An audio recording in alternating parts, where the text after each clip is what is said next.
I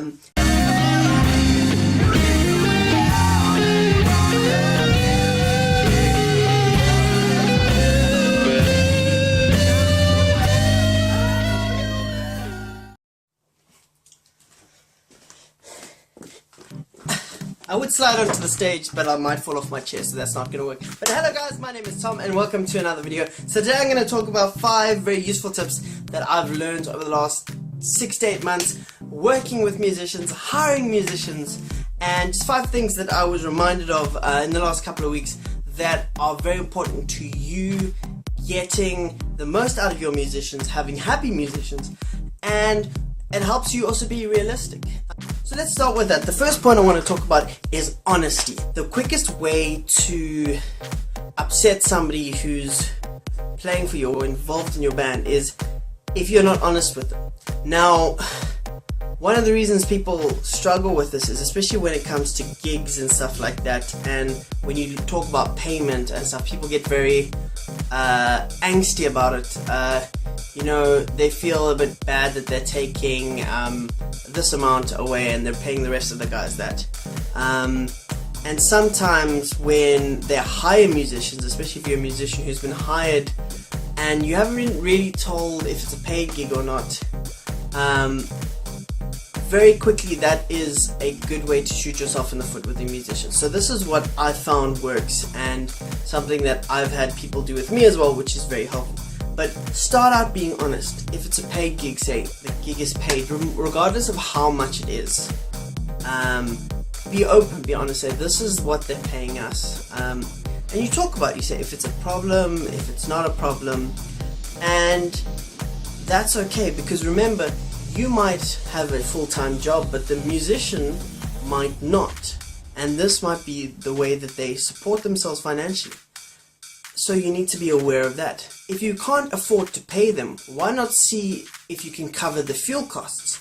Or my favorite thing is I feed my musicians, because I realized a while ago the best way to get the most out of musicians is to feed them.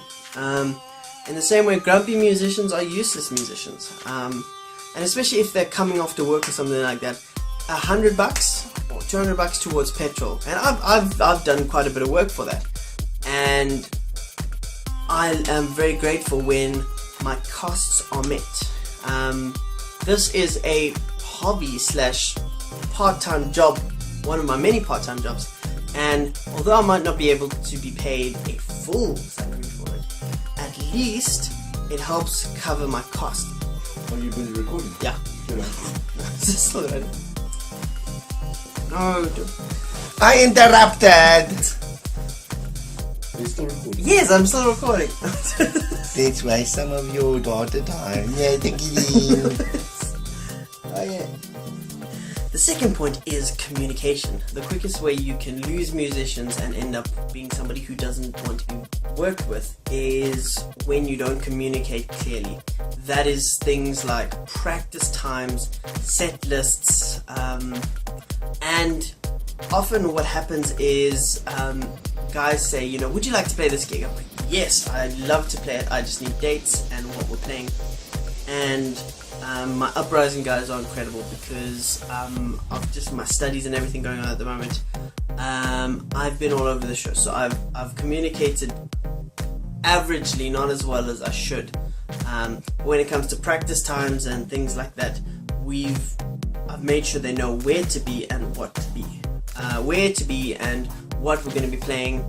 And yeah, so communication is very important, especially in regards to venue, especially if you're practicing in a certain place. You communicate, make sure the guys have transport. Don't feel that you have to be able to fetch every single member of your band. That's a word to the wise. As somebody who spent probably 8 months driving around members of my band to and from all areas, so don't feel obligated to do it, because very soon people start not making the effort to get there. And the truth of the matter is, not every musician has transport, not every musician has has all the gear. So communicate with it. My rule of thumb with the studio is simply this: if you can get to me, then I will sort you out with transport back. And it also requires you to be realistic. For example, the bassist for Uprising, he takes the bus, and then in the evenings he borrows his parents' car. So I know to a certain degree that there are certain times where he has to stop playing because otherwise it's not safe for him to take a bus home. And that needs to go into my thinking, that needs to go into all those things, because if I don't do that, that results in him being stuck. And in the situations when we have to run long, or we have to run overtime, at that moment we communicate and we say, I will take you home, and this and that. And that's very important, because remember, these are people who have homes, who have families, and they have needs as well, and you need to be aware of that. It's preparation. You, if you're leading the band, you need to be ready, you need to be prepared. You need to know exactly what equipment you are bringing, that the band knows exactly what they're bringing, and you've got to know your role. For example, when we played this little gig for my college, I had my laptop on a stand, and I used a PowerPoint presentation with the words on it, and I would just kind of click through my pocket because I knew that I wouldn't have time to learn all the words, so I had a backup plan. But not only that, it also meant that the set list wasn't on the floor, the set list was on the screen, and all the guys could sit and communicate. In the same way, when it came to this gig, I knew that our drummer doesn't have his own kit, so my kit had to go with. And I made sure that he had enough cymbals, had enough sticks, had enough of all the necessary aspects to do that. You see, because I'm aware of his needs, and he's there to do a job. So I need to make sure that I give him all the tools for him to do a good job. What else is very important with that preparation? You need to communicate with the venues as well. When I was with the United Nations Gospel Band, I would communicate and call every single place we'd go and practice at prayer. Said, what do you have and what do we need to bring? When a session, I've called ahead and said, must I bring this, must I bring that? And a rule of thumb is rather bring too much. So if you can't access the venue beforehand, rather bring more than enough. Bring an extra mic or two, an extra stand, bring 2 extra jack leads, because you don't know, some idiot might stand on one, especially if you are playing in terms of a lineup. There's somebody who might need an extra cable, and mark your stuff so you can go back and be like, hey dude, that's mine. And what's really funny is David Kerr, there's a link up there, he has little zebra markings on his leads, and I'm very pedantic about my leads, so I made sure that I took my leads and he took his leads home.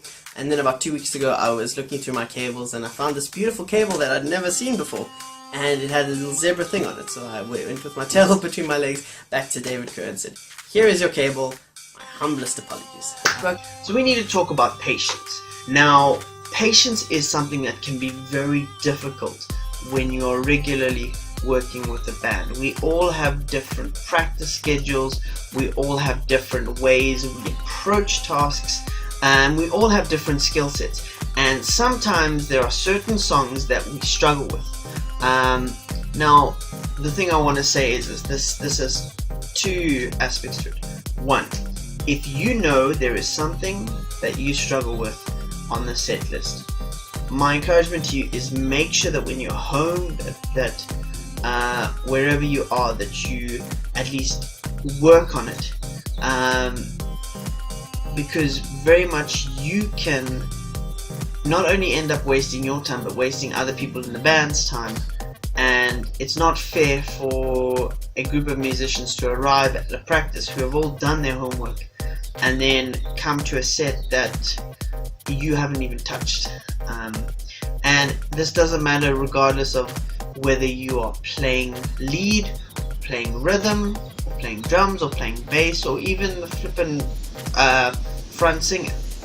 You all should do your work, because remember, you're not just wasting your time, you're wasting somebody else's time. And secondly, for the other side of the guys who have done their homework, you can approach it in two ways. You can either get very upset and very salty with the person, and in some situations it's understandable to have that response, but also you need to have an element of patience with each other, and after the practice, pull the person aside and say, bro, this was a good practice, but I feel you needed to work on this and that. And that's great because it allows us to spur one another on and encourage one another to play a little bit better.